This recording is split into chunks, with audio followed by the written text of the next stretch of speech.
Hello, I'm Jennifer and I'm 27 years old. When I was young, my parents died in a car accident, and I had no other family to take care of me.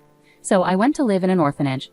After 3 years, I was adopted by a wealthy couple. My adoptive parents were billionaires, so I had a very comfortable life. They didn't want a lot of attention about my adoption, so they kept it private. They preferred to help quietly. When I grew up and moved into my own place, my adoptive parents decided to expand their business and traveled around Europe for new opportunities. During this time, I met Jack, who is now my ex-husband. We met in college and liked each other right away. Jack was cheerful and caring, and the more we talked, the more I liked him. Our dates eventually led us to become a couple. We had a great relationship, but there was one issue. Jack's family didn't like me. The first time I met them was right after Jack and I graduated from college. He waited until we both had good jobs and were settled in our lives before introducing me to his parents. Jack had warned me that his parents could be a bit judgmental about their children's partners, so he wanted me to make a good impression. I didn't mind, but I was very nervous about meeting them. By the time Jack introduced me to his parents, we had been dating for 4 years and were already engaged. I figured this might be a problem for his parents since they hadn't met me as his girlfriend.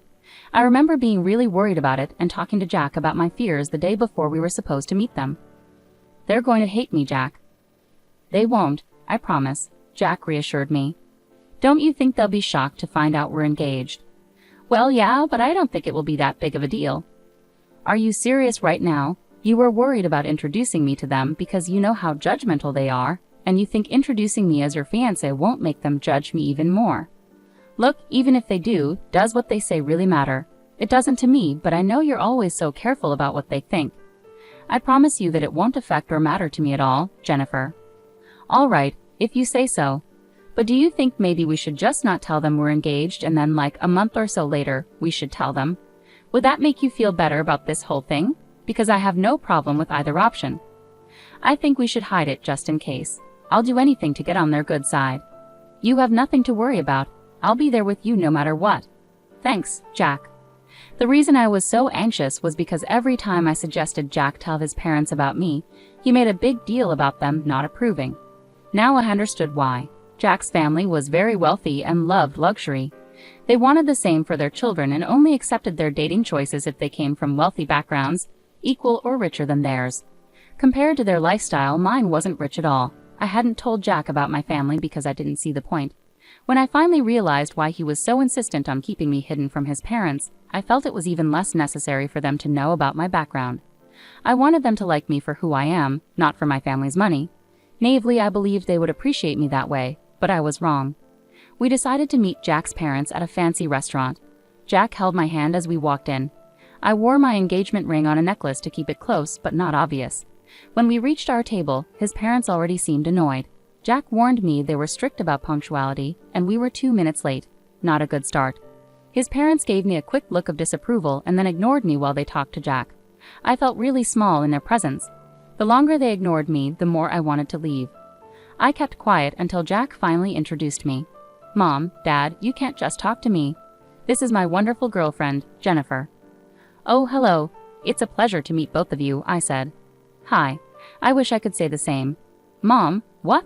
"I'm just telling the truth. So Jennifer, Jack mentioned you both met in college. Is that correct?" "Yes, we did. We had some classes together." "And how did you manage to afford that college? It's known for its high tuition and selectivity." "Dad, that's enough." "Jack, don't speak to your father like that. He's asking a reasonable question. Jennifer, please answer." "I had a full scholarship. I'm really grateful for the opportunity because I learned a lot and met Jack, which has been wonderful." "Well, meeting Jack must be one of the best things that's happened to you. He's wealthy and you seem to need that kind of money. At least you're smart because your looks aren't all that impressive, you know." "You know what? That's enough. We're leaving. Come on, Jennifer." Jack grabbed my hand and we walked out. I was shocked by how his parents had treated me. It was hard to believe that people could be so openly mean to someone's face. I was too stunned to even process my feelings.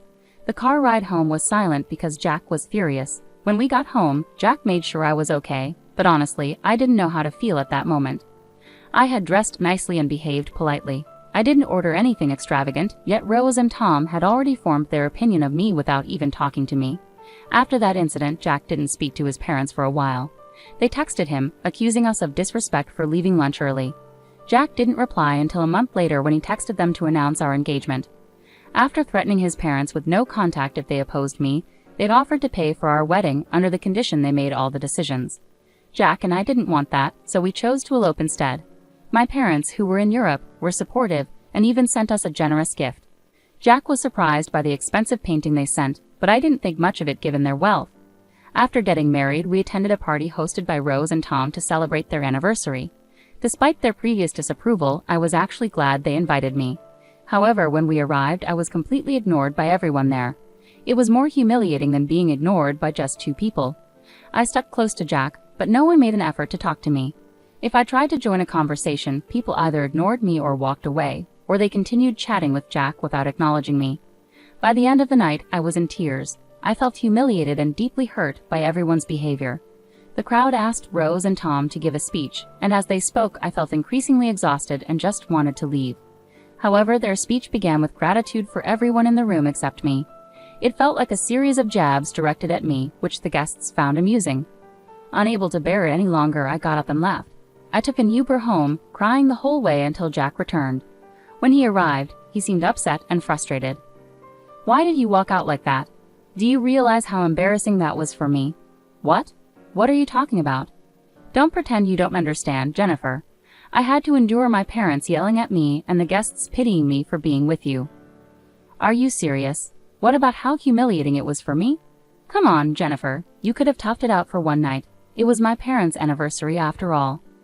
"I was ignored by everyone, and your parents chose to mock me in their speech. How could I possibly be okay with that? I'm not saying what they did was right, but you could have just endured it. I would have talked to them about it afterward. What good would that have done for me? I don't like being in situations where I'm humiliated. Everyone was laughing at me. You've never experienced that, so it's easy for you to brush this off. My parents and I expect an apology from you." "I'm not apologizing unless they apologize to me first." "You want an apology? I don't see why I should apologize to you. You've always defended me before. Why is this any different?" "This is different because you embarrassed my family in front of everyone. And your parents humiliated me, your wife, in front of all their guests. Maybe my parents were right about you. You're impossible." With that, Jack went to sleep in the guest bedroom. I couldn't understand why he suddenly changed his attitude. Was it really that hard for him after I walked out? He always defended me, especially when his parents criticized me. For me to leave should have shown how hurt I was, but Jack didn't seem to care about that. Jack continued to give me the silent treatment for the next week. Meanwhile, I received numerous texts from his parents accusing me of being ungrateful and embarrassing. I tried to talk to Jack, but he refused. Eventually, I reluctantly apologized to both him and his parents, even though it felt degrading. I did it because I loved Jack and didn't want this issue to ruin our relationship. However, things only got worse from there. Jack's parents retired and began hosting weekly family dinners. Jack always attended, and the first time he took me along, the atmosphere was tense the moment I entered.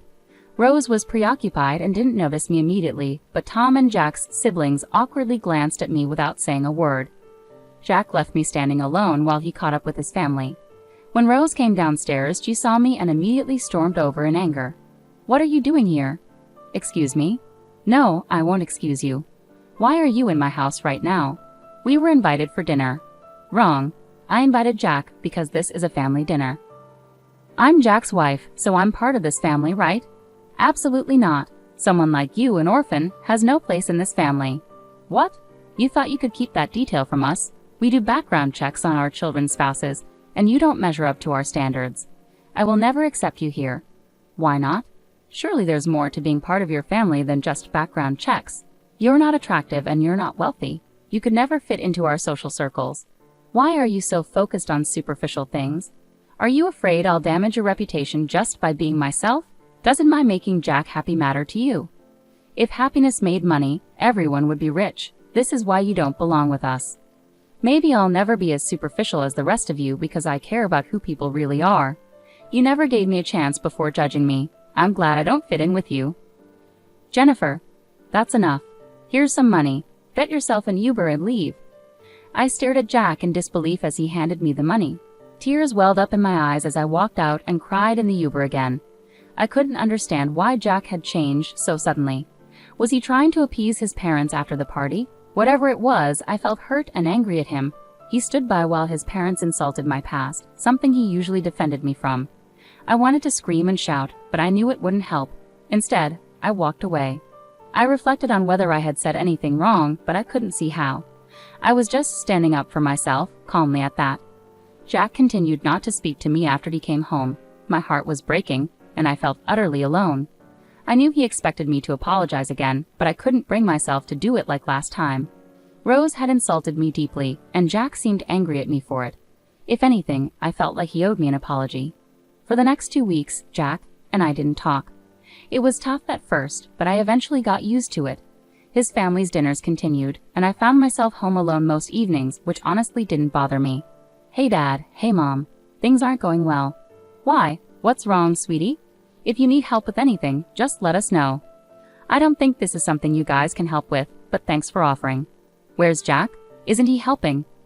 That's the issue. He's part of the problem. Could you explain what's going on, sweetie? Well, his parents are wealthy and very snobbish. Oh, we can't stand people like that. Tell me about it.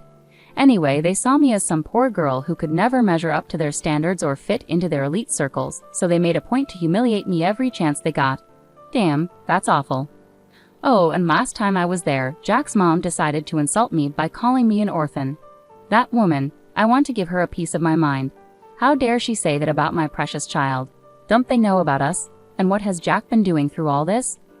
I didn't tell them about you guys because I knew it would change their opinion of me, and I wanted them to like me for who I am, not for my background. And as for Jack, he's taking their side. He thinks I was out of line for standing up for myself. Honey, are you sure this is the man you want to be with? I love him a lot, but this isn't how I imagined things. We haven't spoken in 2 weeks, and surprisingly, I'm okay with that. All right, sweetie, I'll connect you with one of my friends there. Don't worry about us not being able to help. Actually, we might be able to help you get some sweet revenge. Huh? What do you mean? Your dad and I are coming there next week. We originally planned a vacation for you and Jack, but now it'll just be us. More time for us to do things together, I suppose. Really? Oh my God, I'm so excited to see both of you in person again. That lifted my spirits. Finally, I felt happy after so long. The three of us continued chatting. Dad discussed his plan to assist me. Eventually, he asked about the location of these dinners Jack's parents hosted. As far as I knew, they alternated between their home and restaurants. Conveniently, the upcoming week's dinner was scheduled at a restaurant. I needed to find out where exactly it would be held so I could tell my parents. Luckily, Jack's email was logged into my phone, and knowing Rose and Tom, they loved to email everyone everything. It wasn't difficult to find the location, and I passed it on to my parents. My parents landed in the States and checked into their hotel, where I met them. We had lunch together, and then they treated me to a spa day they paid for because they thought I deserved it. Meanwhile, my mom's lawyer friend helped me start the divorce process. Later, my parents walked into the restaurant where Jack and his family were dining. According to Dad, as they approached the table, Tom and Rose started whispering to each other, recognizing Dad. Mom later told me how their conversation unfolded. Hello. Oh my gosh, Mr. Burns, what brings you here? Oh, I just happened to see some familiar faces and thought I'd drop in to join you for dinner. Familiar faces? Who are you referring to, Mr. Burns? Well, I see Jack here. Me? Well, hello. It's a pleasure to meet you. Your daughter talks about you a lot. But speaking of my daughter, where is she? Your daughter? I'm sorry, but I don't think she's here. But shouldn't she be here? I'm sorry, Mr. Burns, but we weren't aware you had a daughter. Of course I do, and she's married to Jack. What? I'm sorry, but I think you're mistaken. Yes, his wife's name is Jennifer, and she was an orphan. Yes, I do know that, and that's why we adopted her. Excuse me, you're her dad. Yes, and from what I see, she isn't here. She's been telling me there have been issues with her in-laws, and now I understand what the problem is. It's you. No, she was the one who kept this major thing from us. If we had known, we would have treated her differently. She didn't want you to treat her nicely because of her background. Anyway, she asked me to give this to Jack. With those words, my dad handed Jack the divorce papers and walked out. Afterward, it only took a few phone calls for many investors to withdraw their support from Tom's business. Their empire quickly crumbled, and nothing was more satisfying than seeing them fall to the levels they once ridiculed. I received numerous texts from Jack's family, hurling insults at me, while some begged me to intervene and undo what my dad had done. Thankfully, Jack signed the divorce papers without any resistance. Afterwards, my parents and I went on a long vacation. I had an amazing time and started to heal slowly. Losing the love of my life hurt, but I also learned the importance of standing up for myself. I'm deeply thankful to my parents for everything they've done, and I'm excited to see what else life has in store for me.